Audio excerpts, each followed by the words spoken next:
ஓம் ஸ்ரீ குருபியோ நமக. ஓம் ஸ்ரீ மகா பெரியவா சரணம். வரும் ஜூலை 24ஆம் தேதி ஆடி மாதத்தோட 2வது வெள்ளிக்கிழமை. இப்போ நாம சொல்லக்கூடிய இந்த 2 பொருட்களை வீட்டில் இந்த இடத்துல வைக்கிறதால பணம் வீட்டில் தங்கும், செல்வம் பன்மடங்கு பெருகும். அது என்ன வழிபாட்டு முறைன்னு பார்க்கறதுக்கு முன்னாடி நம்மளோட வீடியோஸை இப்போதான் நீங்கள் ஃபர்ஸ்ட் டைம் பார்க்குறீங்கன்னா மறக்காமல் சப்ஸ்கிரைப் பண்ணிக்கோங்க. தொடர்ந்து இது மாதிரி அப்டேட் தெரிஞ்சுக்கிறதுக்கு பக்கத்தில் நோட்டிஃபிகேஷன் பெல்லை கிளிக் பண்ணி ஆல் அப்படிங்கிறத செலக்ட் பண்ணிக்கோங்க.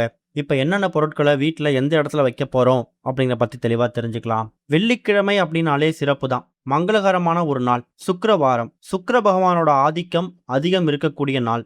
மகாலட்சுமி தாயார், மகமாயி, மாரியம்மன், அம்பாள் இது மாதிரி பெண் தெய்வங்களை வழிபடுவதற்கான அற்புதமான ஒரு நாள் வெள்ளிக்கிழமை. அதே வெள்ளிக்கிழமை ஆடி மாதத்துல வந்தா அதோட மகிமையை நம்ம சொல்லி தெரிய தேவையில்லை. இந்த வருஷம் நமக்கு ஆடி மாதத்துல மொத்தமா 5 வெள்ளிக்கிழமைகள் வருது. ஜூலை 17ஆம் தேதி ஆரம்பிக்கக்கூடிய ஆடி மாதம் ஆகஸ்ட் 17ஆம் தேதியோட நிறைவடையுது. இதுல இந்த 32 நாட்கள்ல வரக்கூடிய 5 வெள்ளிக்கிழமைகளும் விசேஷம்தான். இப்ப நம்ம முதல் வெள்ளியை கடந்து வந்துட்டோம். ஜூலை 24ஆம் தேதி வரக்கூடியது ஆடி மாதத்தோட 2வது வெள்ளிக்கிழமை. நிறைய பேர் ஆடி மாதத்துல வரக்கூடிய வெள்ளிக்கிழமைகள்ல ஒற்றைப்படையில வரக்கூடிய வெள்ளிக்கிழமைகளுக்கு தான் அதிக முக்கியத்துவம் கொடுப்பாங்க. முதல் வெள்ளி, 3ஆம் வெள்ளி, அதை விட்டீங்கன்னா கடைசி வெள்ளி, கடை வெள்ளி. ஆனா இரட்டைப்படையில வரக்கூடிய வெள்ளிக்கிழமைகளுக்கு முக்கியத்துவம் கொடுக்கும்போது நம்ம கிட்ட இருக்கக்கூடிய பேரு, புகழ், செல்வாக்கு இது எல்லாமே இரட்டிப்பாகும். அதை தான் ஆடியோட 2வது வெள்ளி, 4வது வெள்ளியா எடுத்துக்கணும். வெள்ளிக்கிழமை பொதுவா சுக்கிரவாரம், சுக்கிர பகவானுக்கு உகந்தது. ஒருத்தவங்க வாழ்க்கையில சுக்கிர திசை அடிச்சுட்டா பரம ஏழை கூட பணக்காரராக மாறக்கூடிய யோகத்தை பெற முடியுமா? அப்படிப்பட்ட சுக்கிர பகவானுக்கு உகந்த வெள்ளிக்கிழமையில ஆடி மாதம் சேர்ந்து வரும்போது அன்றைய தினம் நம்ம பண்ணக்கூடிய பரிகார முறைகளும் வழிபாட்டு முறைகளும் நமக்கு பன்மடங்கு பலனை ஏற்படுத்தி கொடுக்கும். சொல்ல போனா ஆடியோட 2வது வெள்ளிக்கிழமை தான் நிறைய அம்மன் கோவில்கள்ல கூழ் வார்த்தல், காவடி எடுத்தல் இது மாதிரி நிறைய பரிகாரங்கள் பண்றது உண்டு. குலதெய்வ வழிபாட்டுக்கும் ஆடியோட 2வது வெள்ளிக்கிழமை போறது நிறைய பேர் வழக்கமாக வச்சிருப்பாங்க. இன்னொரு பக்கம் முதல் வெள்ளிக்கிழமையை தவற விட்டவங்க, ஒரு சில உடல்நல பிரச்சனை காரணமா முதல் வெள்ளிக்கிழமையை வழிபட முடியாதவங்களுக்கு ஒரு வரப்பிரசாதம் இந்த 2வது வெள்ளிக்கிழமை. இந்த வருஷம் 5 வெள்ளிக்கிழமை அப்படிங்கிறதால இப்ப கணக்கு பண்ணி பார்த்தீங்கன்னா மீதி 4 வெள்ளிக்கிழமைகள் உங்க கையில இருக்கு. அதுல 2வது வெள்ளிக்கிழமை இப்ப நாம சொல்லக்கூடிய இந்த ஒரு பரிகாரத்தை நீங்க உங்க வீட்டோட பூஜை அறையில வெள்ளிக்கிழமை ஜூலை 24ஆம் தேதி பண்ணணும். ஆடி மாதத்துல அதுவும் வெள்ளிக்கிழமைகள்ல அம்மன் சக்தி ரூபத்துல பூமிக்கு வந்து தன் பக்தர்களுக்கு அருள் பாலிக்கிறதா ஒரு ஐதீகம் இருக்கு. ஆடி மாதத்தோட 2வது வெள்ளிக்கிழமை அம்மனோட லட்சுமி கடாட்சத்தையும் குடும்ப அமைதியையும் பெருக்கக்கூடிய நாள். இந்த நாள்ல அம்பால மனமுருகி வழிபடும் போது வீட்டுல ஏற்படக்கூடிய கஷ்டங்கள், எதிர்மறை ஆற்றல்கள் இது எல்லாமே விலகி சுபிக்ஷம் உண்டாகும். குறிப்பா சுமங்கலி பெண்கள் அவங்களுடைய மாங்கல்யம் பலம் பெறுவதற்காகவும் திருமண தடைகள் நீங்குவதற்காகவும் இந்த நாள்ல விரதம் இருந்து அம்மனை வழிபாடு செய்யலாம். நம்மளுடைய ஆடி வெள்ளி சம்பந்தப்பட்ட எல்லா பதிவுகளையும் சொல்றதுதான். வெள்ளிக்கிழமை அதுவும் ஆடி வெள்ளிக்கிழமையில ஒரு சிறிய சொம்புல தண்ணீர் பிடித்து எலுமிச்சம்பழம், பச்சை கற்பூரம், ஏலக்காய், கிராம்பு, சில்லறை நாணயம், அதுக்கப்புறமா அந்த சொம்போட வாய்ப்பகுதியில வேப்பிலை அப்புறம் மாவிலை வைத்து உங்க வீட்டோட வாசல்ல இந்த கலசத்தை வைக்கும் போது அந்த அம்பிகையே உங்க வீட்டுக்குள்ள வருவதா ஐதீகம். இதுதான் 2வது வெள்ளிக்கிழமைய ரொம்ப எளிமையா வழிபடுவதற்கான வழிபாட்டு முறை. அன்றைய தினம் இப்ப நாம சொல்லக்கூடிய இந்த ஒரே ஒரு பரிகாரம், இந்த 2 பொருட்களை வைத்து பண்ணக்கூடிய பரிகாரம் இருக்கு இல்லையா, இது ஆன்மீகத்திலையும் வாஸ்துவிலையும் ஈர்ப்பு சக்தியை ஏற்படுத்தக்கூடிய பொருட்கள். அதுல முதல் முக்கியமான பொருள் கசகசா, இன்னொரு முக்கியமான பொருள் பச்சை கற்பூரம். இந்த 2 பொருட்களையும் ஒன்றாக சேர்க்கும் போது என்ன மாதிரியான மாற்றங்கள் ஏற்படுது அப்படின்னு நீங்க தெரிஞ்சுக்கணும். முதல் விஷயம் பணப்புழக்கம், அப்புறம் தனவசியம். கசகசா அப்படிங்கிறது பெருக்கத்தை குறிக்கக்கூடிய ஒரு குறியீடு, அதாவது செல்வ வளர்ச்சி.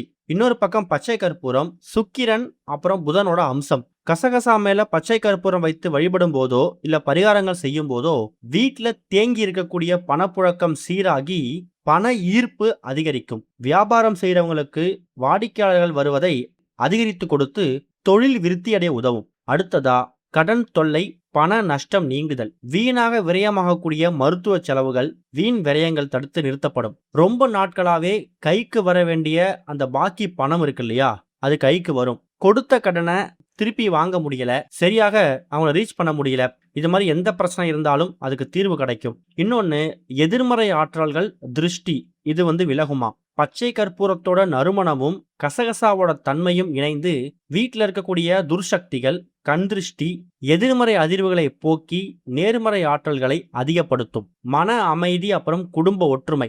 வீட்டோட பூஜை அறையில இந்த பொருட்களோட வாசனை பரவும் போது குடும்ப உறுப்பினர்களுக்கிடையே இருக்கக்கூடிய மனக்கசப்புகள் நீங்கி மன அமைதியும் குடும்பத்துல சுபிக்ஷமும் உண்டாகும். முதல்ல இந்த பரிகாரத்தை பண்றதால என்ன மாதிரி பலன்கள் ஏற்படுது அப்படின்னு நீங்க தெரிஞ்சுக்கிட்டீங்க. இப்ப இந்த பரிகாரத்தை எப்படி பண்ணணும்?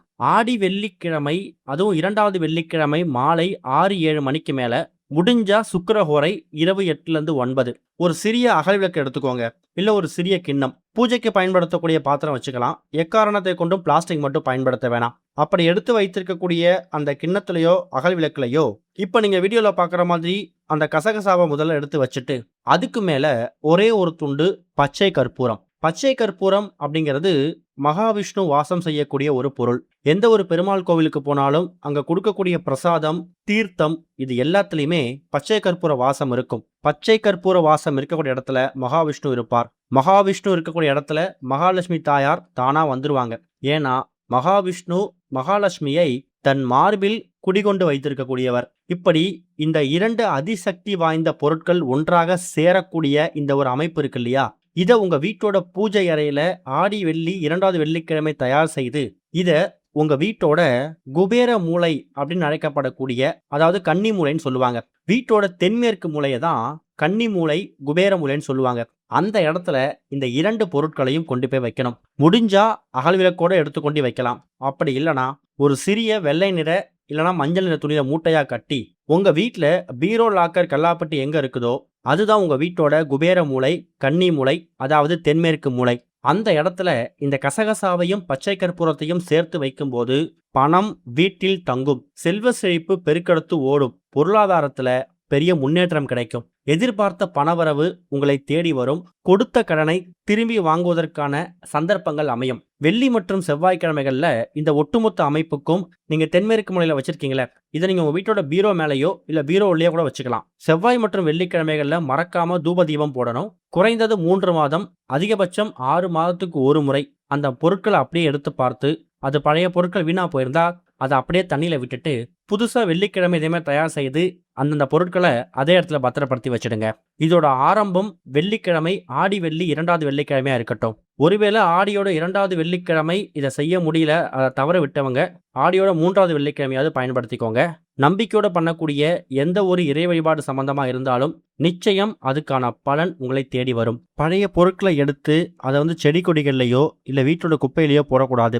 ஆறு, ஏரி, குளம் மாதிரி நீர்நிலைகள்ல கால் படாத மாதிரி போட்டுட்டு திரும்பி பார்க்காம வந்துடணும். கசகசா அப்புறம் பச்சை கற்பூரத்தை சாதாரணமாக இருக்கக்கூடிய பொருளை தெய்வீக சம்பந்தப்பட்ட பொருளா மாத்திருக்கோம். அதை தண்ணியில விடும்போதும் அதுக்கான மதிப்பு நீங்க கொடுக்கணும். ஓம் ஸ்ரீ குருபியோ நமக. ஓம் ஸ்ரீ மகா பெரியவா சரணம்.